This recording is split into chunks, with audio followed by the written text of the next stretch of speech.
नमस्ते विद्यार्थी मित्रांनो, इयत्ता चौथी विषय मराठी पान नंबर 62 व 63 आम्ही कथा लिहितो भाग 2. विद्यार्थी मित्रांनो, आम्ही कथा लिहितो भाग 1 पान नंबर 14 वरती आहे बघा.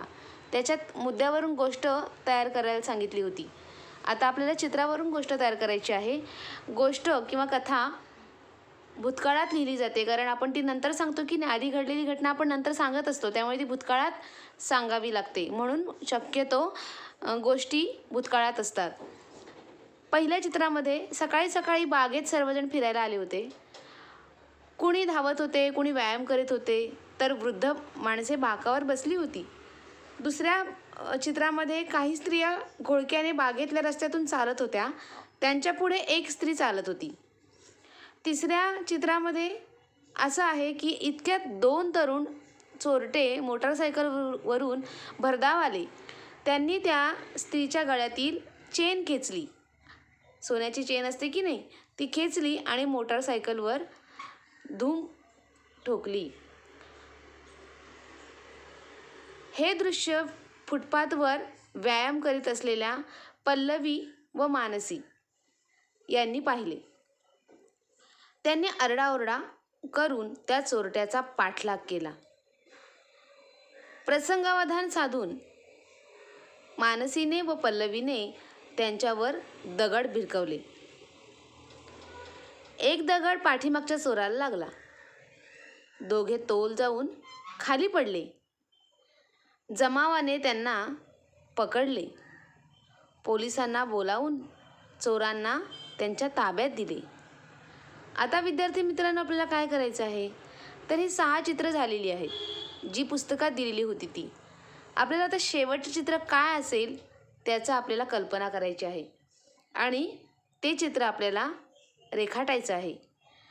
तर विद्यार्थी मित्रांनो, आता त्या 2 मुलींनी जर त्या चोराला पकडून दिलं असेल आणि पोलिसांच्या ताब्यात दिलं असेल तर त्या मुलींचं कौतुक झालं असणार, हो की नाही.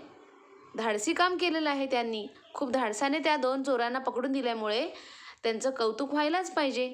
त्यामुळे त्यांना बक्षीस मिळालंच पाहिजे. पोलिसांनी काय केलं असेल, सगळ्यांनी पल्लवी आणि मानसीची शाबासकी, त्या दोघींना शाबासकी दिली असेल आणि पोलिसांनी त्यांच्या धैर्याचं कौतुक केले, असे शेवटचं चित्र असेल. अशा पद्धतीने ही गोष्ट पूर्ण झाली. परंतु त्या गोष्टीला अजून काय राहिलेलं आहे, तर शीर्षक द्यायचं बाकी राहिलेलं आहे. शीर्षक म्हणजे त्या गोष्टीचं नाव. प्रत्येक गोष्टीला काहीतरी नाव असतं की नाही. मग गोष्टीचं नाव कशावर आधारित असतं, तर पूर्ण गोष्टीवर आधारित असतं. आता आपण या गोष्टीचं नाव धाडसी मुली किंवा शूर मुली किंवा धैर्यवान मुली असं काहीही आपण नाव तिथे देऊ शकतो. तुम्हाला जे सुचेल ते नाव तुम्ही त्या गोष्टीला देऊ शकता. अशा प्रकारे ही गोष्ट आपली पूर्ण झालेली आहे. ही गोष्ट तुम्ही आता स्वतःच्या भाषेमध्ये वहीमध्ये लिहून काढायची. चित्राचं निरीक्षण करून स्वतःच्या भाषेमध्ये स्वतः तयार करून ही गोष्ट लिहायची आहे. विषय मराठी पान नंबर 64 आम्ही लेखन करतो.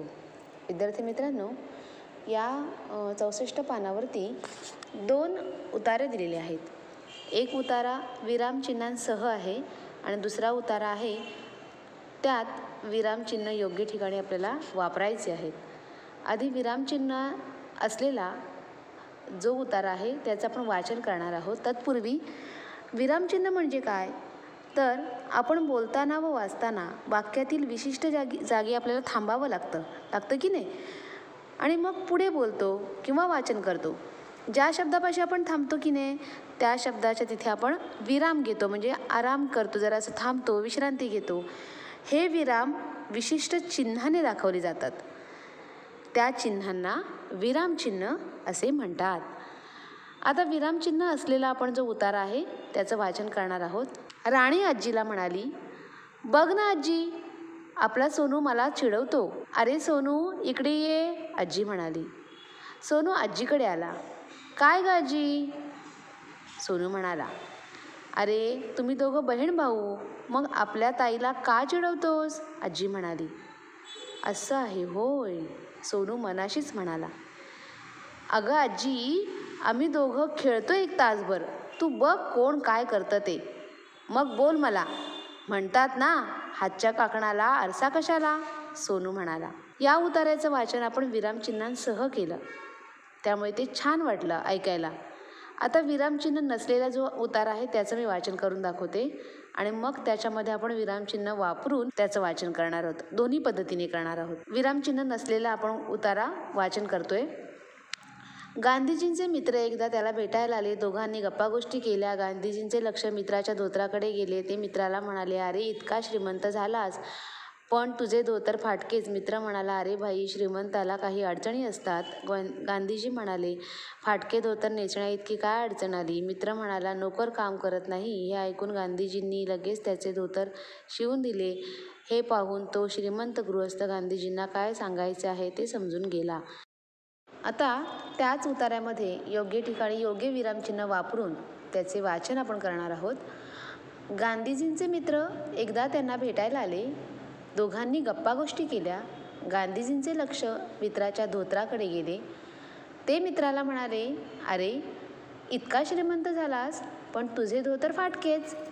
मित्र म्हणाला, अरे भाई, श्रीमंतालाही काही अडचणी असतात. गांधीजी म्हणाले, फाटके धोतर नेसण्या इतकी काय अडचण आली.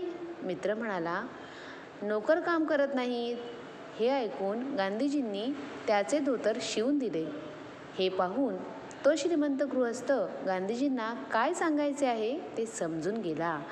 अशा पद्धतीने आपण आता विरामचिन्हांचा योग्य ठिकाणी योग्य वापर करून त्याचं वाचन केलं. बघा, मगाशी आपण जे वाचन केलं विरामचिन्हांचा वापर न करता आणि आता आपण विरामचिन्हांचा वापर करून जे वाचन केलं त्यामध्ये तुम्हाला फरक कळतोय की नाही.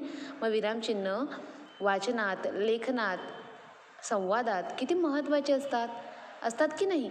म्हणून या विरामचिन्हांचा योग्य ठिकाणी योग्य वापर करणं गरजेचं आहे आणि ते विरामचिन्ह समजून घेणं महत्त्वाचं आहे.